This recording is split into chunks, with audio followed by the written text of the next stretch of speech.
And so when I was asked to do a presentation at this weekend, I really wanted to look at wisdom in the biblical tradition, because very often I think there is a kind of an understanding that everything happens after Judaism and after the Hebrew world and the Hebrew area of the world. And I think it's really important to start off with saying Jesus was a Jew, and lots of what we are actually reflecting on is coming out of the Jewish traditions and the Jewish spirituality. And that's of course where I very much agree with Chris this morning and with the appreciation of Heschel for many of what we are doing here. So I would just like say that I know Bruno Barnhart really only, I knew him from his this edition of the Beat Griffiths work, and that's how I got to know him, and then I had read more of him. And so I've been working in biblical spirituality for quite some years now, and the different strands of spirituality in Scripture, and that's where I think that wisdom, the wisdom strand, or different wisdom strands in the Old Testament could perhaps give us some light on what Bruno Barnhart perhaps tried to do, or at least that dialogues with what he was doing. So for me, the way of wisdom is a way of seeing, and I think I said that already a little bit last night.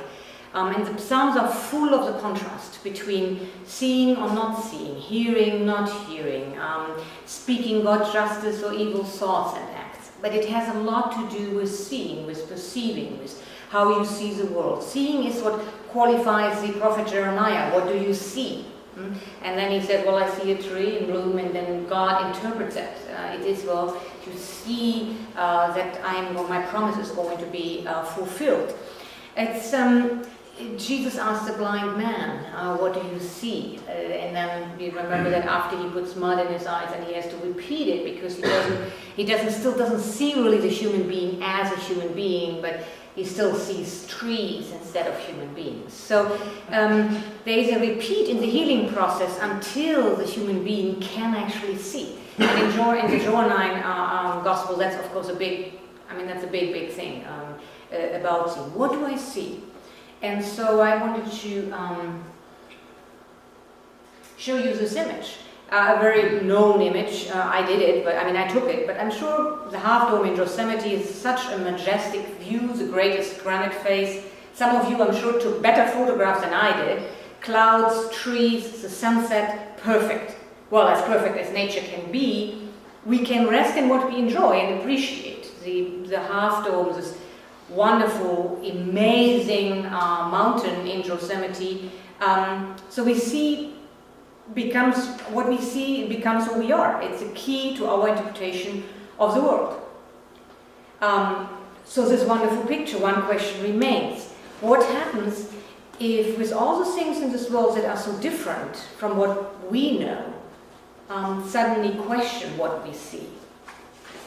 That there are opposites from what I expect, that they are the other way around, that's actually not what I could swear I just saw, the big, great mountain. So this is how the picture actually really looks. So it was a puddle of this size, and actually the clouds are snow, and the trees are of course only reflections, and the huge mountain was probably 2 inches big. So how do we see? And how do we interpret what we see? And it is so easy to say, well, I was an eyewitness. That's like the highest possible witnessing in front of the United States court. Instead of being majestic, towering over mountains and trees, it's upside down. As Bruno said, it's an awakening. And I think, as Rana said, if today's future Christian is going to be mystic, or there's no Christian at all, I think Bruno has a truth there.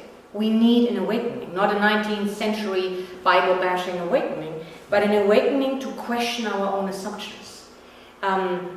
What Bruno called a recovery of the mystery under institutionalization and rationalization. And that, I think, is precisely happening in the wisdom tradition in the Old Testament, questioning assumptions, talking about being open to learn. That is pretty much the summary of the wisdom tradition in the Old Testament. Awakening as learning, awareness as an openness to learn. That is the moment when we actually realize the wisdom tradition is not one thing or another, but it is again and again wanting to tell us, be open to learn. And that is where we also break open institutionalization. A church as a learning community for thousands of years and a couple of thousands of years perhaps to come. As Johann Baptist Metz insists upon, the problem of Christianity is not its uncertainties. The problem of Christianity are their answers, their certainties and formulated answers. We have too little of questions. We have too many answers in Christianity. That's the issue. It's not our uncertainties and not that what we don't know. So if we talk about the rebirth of wisdom tradition, I was pondering, what is wisdom in the Jewish Christian canon? James Pritchard, who actually edited the English edition of the Minim au Père, these instructions of this ancient text from 1300 or 1000 before Christ. And he resists defining wisdom by saying, wisdom is a fluid, mercurial term, difficult to pin down or to contain within set parameters. So the biblical texts, the Hebrew and Greek nouns for wisdom, Hokna or Sophia, refer to broadly divergent realities. To a way of thinking, to a way of living, to a way of seeing, to a body of literature, to various technical artistic skills, to a search of meaning and order, and also to talk about life and human relations, common sense, the fear of the Lord, and then of course also a woman personified, wisdom herself. In its broadest sense, wisdom is an approach to reality. It's a way of seeing. It's an ethos which shares a set of ideas, assumptions and expectations about life. In the ancient Near East, this was a thinking of international in origin and of international also in influence. So if I would like to trace some of these ideas of Amenem Mauper in this paper, wisdom as international in origin and wisdom as an approach to reality. It's Kathleen O'Connor, a major Old Testament scholar, categorizes the wisdom tradition of the Old Testament in 6 categories, overlapping with this ancient text of Amenem Mauper. And it is she says 6 categories. Wisdom as an international way of thinking, wisdom as instruction, wisdom as a skeptical reflection, wisdom of the innocent sufferer, wisdom of a political leader, wisdom personified in a woman. All of these aspects O'Connor mentions about the wisdom literature of the Old Testament have something to do with learning about the right way of thinking, learning to judge, to live in a way that we are aware and always open to learn more. Perhaps one of the best quotations are in Wisdom 9, where Solomon asks for the wisdom to learn. God of my ancestors, merciful Lord, by your word you created everything. By your wisdom you made us humans. To administer justice with integrity, give me your wisdom. Without this wisdom, I can't rule. I'm your slave as my mother was before me. I'm only human. I'm not strong. Solomon is saying this, at least in the text. And my life will be short. I have little understanding of the law or how to apply it. Even if someone is perfect, he will be thought of as nothing without the wisdom that comes from you. So it goes on and on. It's like I need this wisdom. Wisdom is with you and knows your actions. I need it to be able to be what you ask me to be. Only if Solomon learns wisdom, all people will be living. So there's a connection between the well-being of the people and the adherence to wisdom. So a life the people enjoy means that it is a life of wisdom. Solomon knows many people's lives depend on his capacity to learn wisdom, and the people under each other know that the well-being of their community depends on their capacity of learning wisdom.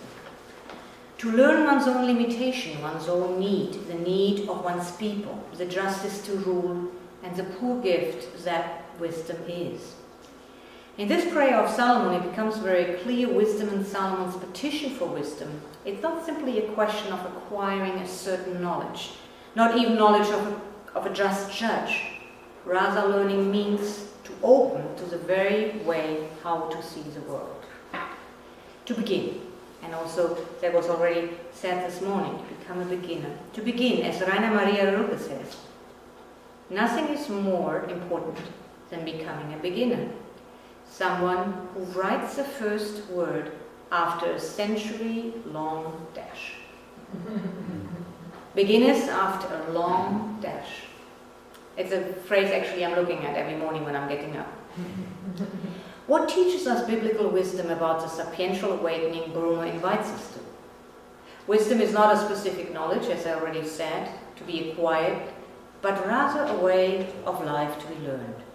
Gerhard von Rath, a well-known German Old Testament scholar, says, it's a small step in the wisdom tradition, from knowledge to adoration, from knowing and adoring. It's an important one, though, he says, and the wisdom of Israel teaches us to do so. Just to read you a passage of Ben Sira, chapter 42. God has established the powerful expression of the living wisdom, the living one and the same from everlasting. There is nothing to be added, nothing to be taken away. Everything lives and lasts forever, and for every purpose they are already. All things are different, one from the other, but God has made nothing that is incomplete. The one confirms what is good in the other, and who can have enough alone to observe God's glory. A knowledge that leads to awe. Awe that turns into knowledge. It's probably one of the ways described in Old Testament texts that are praising God. Ben Sira does not define wisdom in the quote from chapter 42. He invites the readers to participate, or the listeners, better to say. It is a praise. Everything as it is perfect, it's complete. It's never an object of knowledge, but an experience of justice and beauty. As Bruno, in Bruno's words, a knowing that is personal, experiential, and tending towards union. This way of knowing is a challenge to our theology. As systematic theologian Segundo points out while he's reflecting on the Old Testament understanding of dogma, dogma in the Old Testament is learning to learn. He summarizes. Because Israel for him has two contradictory dogmas that can't be reconciled into one little short form. The two dogmas are, all goes well for the just one. Second one, nothing goes well for the just one. It's a moment of crisis which leads a people again and again into a learning process that teaches them how to learn towards the truth. The turn to a sapiential awakening for Christians is anchored in this spirituality out of our Jewish roots, especially expressed in the understanding of wisdom as a way of perceiving the world. I want to finish this first part on the sapiential awakening in the tradition of the biblical wisdom with a quote from Psalm 36, verse 10. In your light I will see the light. C.S. Lewis writes on that, I believe in Christianity as I believe that the sun has risen, not only because I see it, but because by it I see everything else. The second turn for Bruno is the Eastern turn, which he summarizes in the turn to a non-dualistic awareness of life. Again, I'm turning to the text and spirituality of wisdom in the Old Testament to enter into conversation with this turn. It's, I wanted to read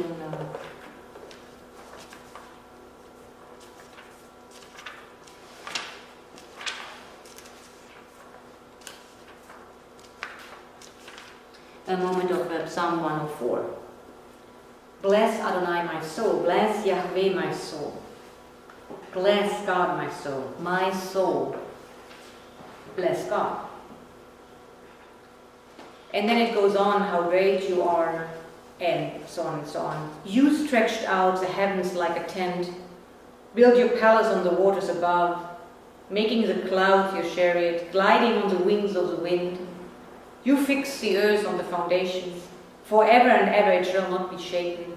You covered it with the deep like a garment, the waters overtopping the mountains. At your reproof the waters flee. You opened everything up to springs, running down between the mountains, supplying water for all the wild beasts.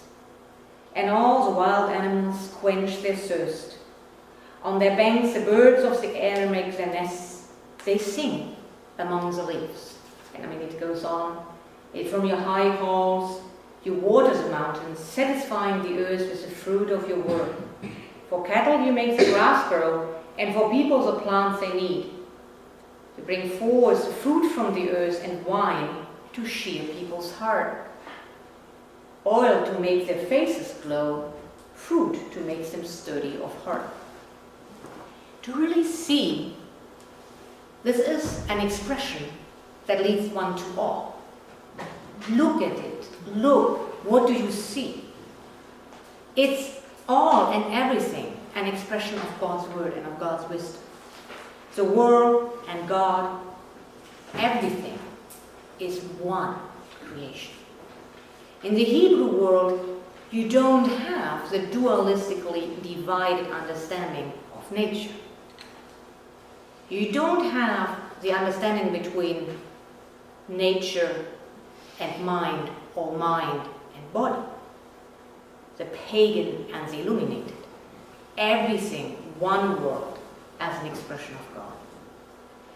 And as Gerhard von Rath says, for their refusal, for Israel's refusal to split the world dualistically, to practically say, you're not God and this is evil and it's dualistic, Israel had to pay a high price.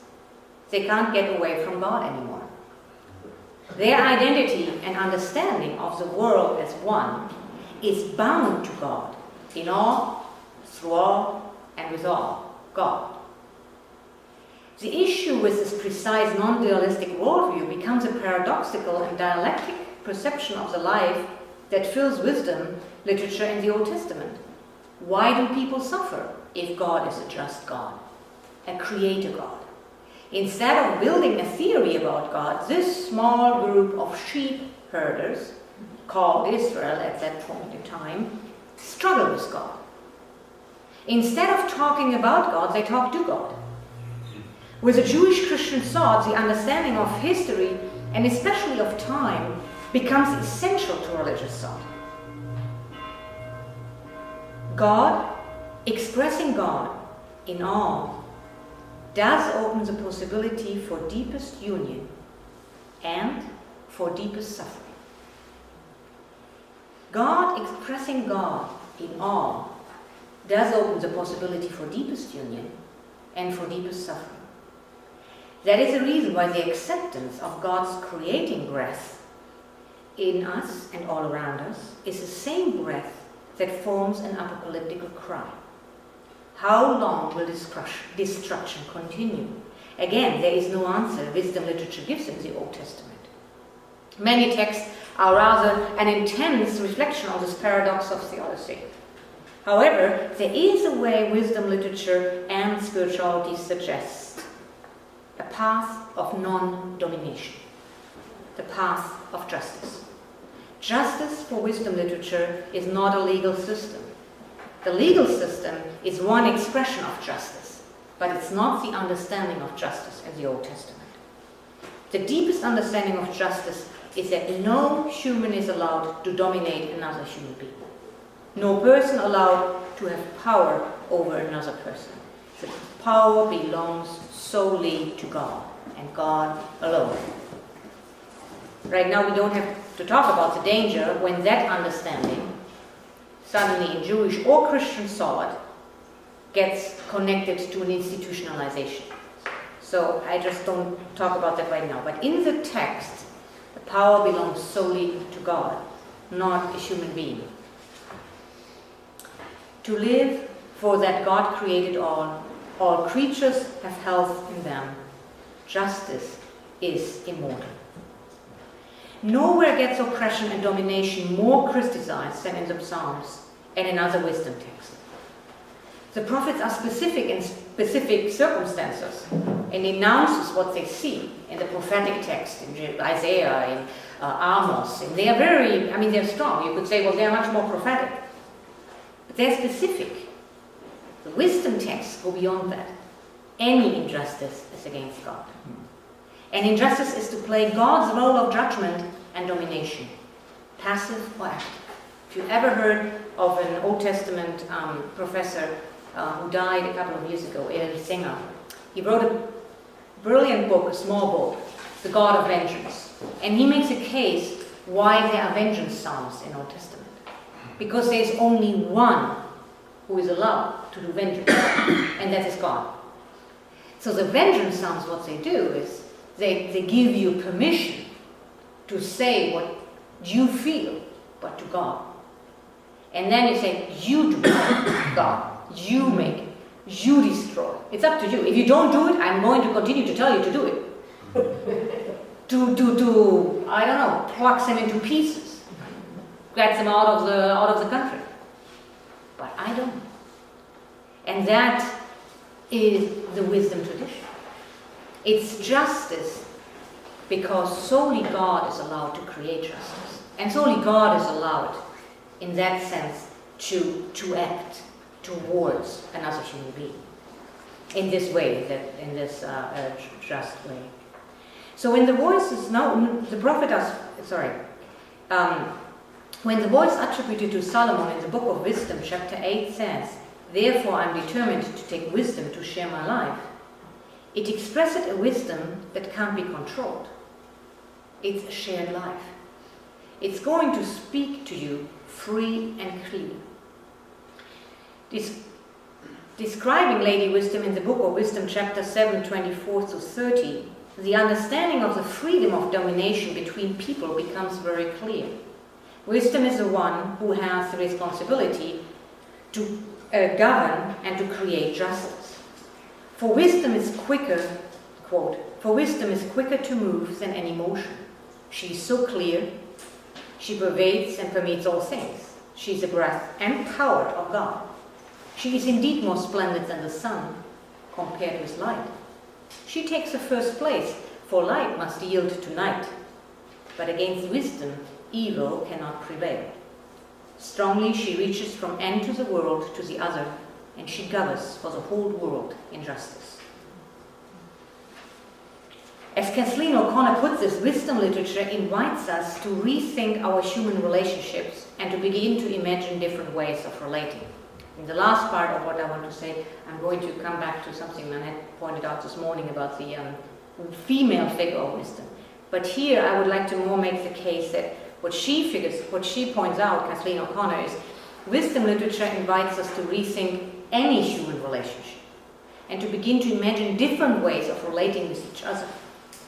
Wonder and justice is so intrinsically interwoven with each other in the wisdom literature that it creates the invitation to view the world without wanting to objectify and dominating it. Wonder and awe takes us out of ourselves, opening any capacity of judgment to all that there is so much beyond us. And justice born in wonder is not damage control. It's not a law that is going to be given, but rather the imagination of shalom, peace between all, on all levels of human life. Language, and that already we said this morning, plays an important role in this question of domination.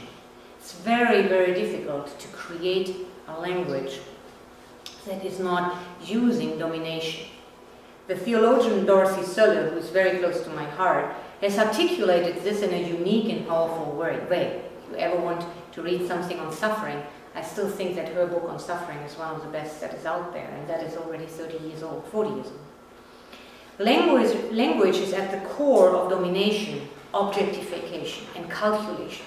It's no surprise, and we already talked about that today, that mystics of all traditions are critical of the use of language. Martin Buber says language keeps us in the commotion of life, doing and solving and objectifying. And that's what we really are invited to do, is a union with God, who is closer to us than anybody else. In describing the experience of God through language, God becomes easily the object. And that leads us into the next step. You don't need God anymore, because you have described Him. Metz put it in a way saying, and we have, he's a good friend of mine as well, and so we have shared many times about that. He says that also in a very colloquial way. He says, sometimes I have the impression the bishops, the Roman Catholic bishops, I don't make any kind of generalizations, the Roman Catholic bishops don't need God anymore. They only need the church. They don't need God anymore. And he says that I didn't read it, there was an interview last year with one of the German bishops, and he was asked, do you have difficulties to believe in the church? And he said, oh no, I believe in the church. I mean, that's, I'm serving the church. And then the next question was, well, do you have sometimes difficulties to believe in God? And he said, yeah, I do have difficulties sometimes. And that's where he says, well, that's, it's obviously easier for them to believe in the church than in God. There is no longer any need for God. Dietrich Bonhoeffer said that. 1938, under the Nazis. Everything is explained without God, and the human being had put himself or herself in God's place. Nothing is worse for any wisdom text than that the human being puts him or herself in the place of God. A spirituality of non-domination is the proposal I see from wisdom of the OT towards the second turn of non-dualism that Bruno is suggesting. The third turn Bruno has invited us to look at is the turn, the Western turn, the turn where history starts to play a role. And we already heard this morning a little bit about memory. If you want to summarize the wisdom tradition, Lamentation, Proverbs, Ben Sirach, Psalms, Ecclesiastes, did I forget something? That's more or less a corpus. It is memory. The people make memory of the everyday life. They make memory of what they live. They make memory of what happens inside the house and outside of the house. It's actually sometimes, it is so specific that you even can laugh about it. Like, don't do this, do that. It is all about the world. And it's all about how we live. Now, it seems sometimes ridiculous because it seems so specific. But one thing is for sure, the wisdom tradition doesn't separate sacred and secular. There is no secular. Mm-hmm. Everything is permeated, is actually penetrated by wisdom. And in that sense, by God, by God's presence, by God's existence. So wisdom literature is about daily life.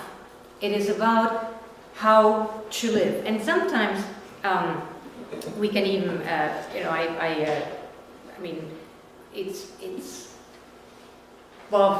Kathleen O'Connor, again, she calls it a theology of the marketplace. Outside in the marketplace. Like, that's where you do theology, in the marketplace. What I want to call it, theology of the, I just learned it, hearth. Right, the fireplace in the house, because that's where I only know that's where all our conversation in the family happen. You come home, the first thing you drop is in the kitchen, and generally the next person comes in, and then the conversation starts. It's where conversation and where all the gossip happens, that's for sure. But also all analysis, political analysis, everything, personal suffering. Now I have to say, in my home, we had even a little kind of. The kitchen wasn't closed, it was open to the whole living area. So there was like a bar in between, so you had bar hoppers. So, we would sit on both sides and just would actually discuss in and out of the kitchen. But it would always be around the hearth. And also around the open fireplace, which in my case, in my house, also was round. So in the evening, with a glass of wine around the fire, and throughout the day, around the fireplace. So it's a theology of the hearth. So if you read in Ecclesiastes this, I just thought this my grandfather could have taught, or my grandmother, or actually, it could be that that it is my mother. No memory remains of the past, and so it will be for the centuries to come. They will not be remembered. Wisely, I have applied myself to investigation and exploration of everything that happens under heaven. That is what wisdom literature is. Everything and anything under the heavens. What a wearisome task God has given humanity to keep us busy. I have seen everything that is done under the sun. How futile it is all. Mere chasing after the wind, my child. That's not in here, but that could have seen my grandmother. What is twisted cannot be straightened. Forget that person. That's again my grandmother. What is not there cannot be counted. That would be probably my dad. I thought to myself, I have acquired a greater stock of wisdom than anyone before me. I myself have every kind of wisdom and science. I have applied myself to understanding, philosophy and science, stupidity and folly, and I now realize that all this is chasing after the wind. And that definitely was, when my father got old, he would say that with a glass of wine in front of the fireplace.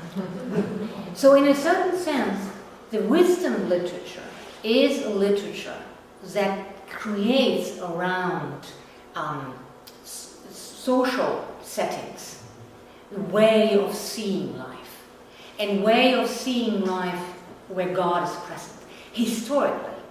And I think, if we are going to continue to talk about time and circular and non-circular time, that's definitely an incredibly interesting conversation. But one can definitely say that Hebrew world believed in a very historical time, very clearly historical, and that's where they were dedicated to understand, and then also to say, well, we don't understand anything. But it is, and that's where I see the way how it broadens and deepens Bruno's thought on the Western turn. It's like an understanding that is historical, that is specific, that is here. And so the last point I would like to make is his global understanding, that the turn of to the global, and I really in that part where how can we actually globally connect, globally create an alternative globalization. I have to say that I have been dedicated to that for quite some time, especially trying to build up this initiative, Women of Wisdom in Action, trying to go to places where women really are not encouraged to take leadership roles or to be agents, and on the other hand, where there is already where they are already agents of social change, to actually support it, and to see. I have the impression the wisdom literature, what it does is it says to you, this world is never going to change without friendships, without relationships. And let me try to explain that. The understanding of justice in the Psalms or in wisdom is about just relationships. It is about how you see the other. And Virgilio Elizondo, a wonderful Hispanic theologian who died recently, said once, every time somebody says to you, the poor are my friends, ask them, who of your friend is poor? And why? Because it's a question of friends. It's not a question that you are aware that there's poverty. It's not a question of that we are going to do something against poverty. We have to do that. That's not even a question. That's an ethical, that's an ethical demand. But how are we going to change? And how are we going to be transformative and really create a global alternative movement, creating friendships, relationships that are just? And that is where wisdom in the Psalms, in the Proverbs, in wisdom literature, have to share something, I think, in the Hebrew way of understanding that it is never I, it's always we. It's never, everywhere we see it's an I, personal pronoun, it's always we. It's either the family, or it's the smallest kin, or it's the whole society. I very often teach laments in all kinds of different circumstances, and I remember I taught with a friend of mine, Old Testament friend of mine in Hong Kong, laments, and it was so difficult for the people to actually be able to come to express their lament. Why? Because they were so isolated. The same thing in China. They understand themselves so isolated.